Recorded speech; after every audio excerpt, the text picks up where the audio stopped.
Win city developers की एक और शानदार पेशकश। जहांगीर पीर दरगाह से 2 किलोमीटर पहले आबादी के बीचों बीच गांव से लगा हुआ वेंचर। फी गज सिर्फ 5,000 रूपए। नकदिया आसान अकसात पर। Natco pharma, PNG, Johnson and Johnson, LV Prasad eye hospital companies के करीब। Gated community, water, electricity, transport की सहूलत, मुकम्मल सिक्योरिटी और सेफ्टी के साथ। फौरी मुलाकात करें win city developers. Office address beside choice function hall, Chandrayaan Gutta, Hyderabad. For further details contact 9246882400, 9505704041।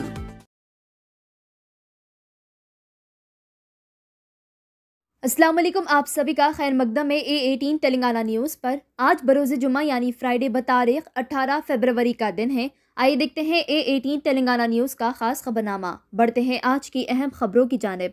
Hyderabad traffic police की जानिब से राहत दी जाएगी जल्दी। हैदराबाद पुलिस जल्दी जुर्माने पर डिस्काउंट देंगे। जी हाँ नाजरीन, जो अफराद की गाड़ियों पर ज्यादा चालान से और वो अभी तक चालान अदा नहीं किए, उनके लिए हैदराबाद ट्रैफिक पुलिस जुर्माने पर डिस्काउंट ऑफर करने वाली है।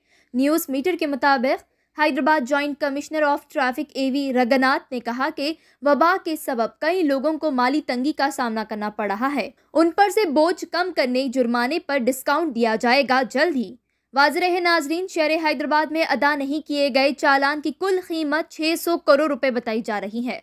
हैदराबाद के शहरी जिनकी गाड़ियों पर चालान है और वो अभी तक अदा नहीं किए, डिस्काउंट से इस्तेफादा हासिल कर सकते हैं और चालान का जुर्माना अदा कर सकते हैं।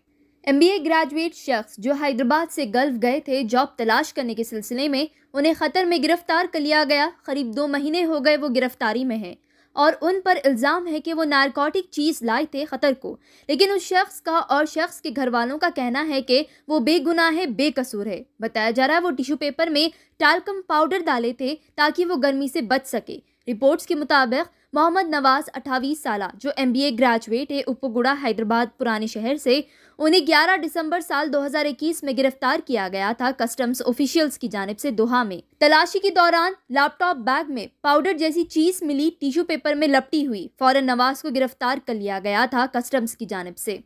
4% क्रिमिनल केसेस दर्ज किए गए हैं लॉ मेकर्स के खिलाफ तेलंगाना रियासत में, जिन्हें कोर्ट में कन्विक्टेड करार दिया गया। इसी तरह कई MPs और कई MLAs रिहा हो गई क्रिमिनल कोर्ट में, क्योंकि प्रोसिक्यूशन सही तरीके से MPs और MLAs के क्राइम का पर्दाफाश नहीं कर सके और नाकामयाब रहे। 338 केसेस में से साल 2018 और साल 2022 के दरमियान सिर्फ 14 केसेस में इंसाफ हुआ और गुनहगारों को सजा दी गई, और बाकी केसेस में जो लोगों पर क्राइम का इल्ज़ाम था, इल्ज़ाम साबित करने में नाकामयाब रहने से रिहा हो गए। हैरानी की बात यह है कि पुलिस भी नाकामयाब रही अपील दाखिल करने हाई कोर्ट में तकरीबन केसेस में।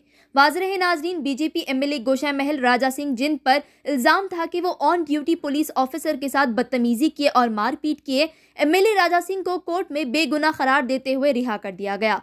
इसके अलावा TRS MLA दानव नागेंद्र को भी बेगुनाह करार दिया गया, जबकि उन पर इल्ज़ाम था कि वो किसी आम शख्स के साथ मारपीट किए और हरासा किए। और TRS MP मलूद कविता पर इल्ज़ाम था कि रिश्वत के जरिए वो वोटर्स को खरीद रहे थे, जिन्हें बेगुनाह करार दिया गया। और TRS former MLA Payam Venkatesh वल्लू, वोटर्स को पैसे देने का इल्ज़ाम था, उन्हें भी बेकसूर करार दिया गया।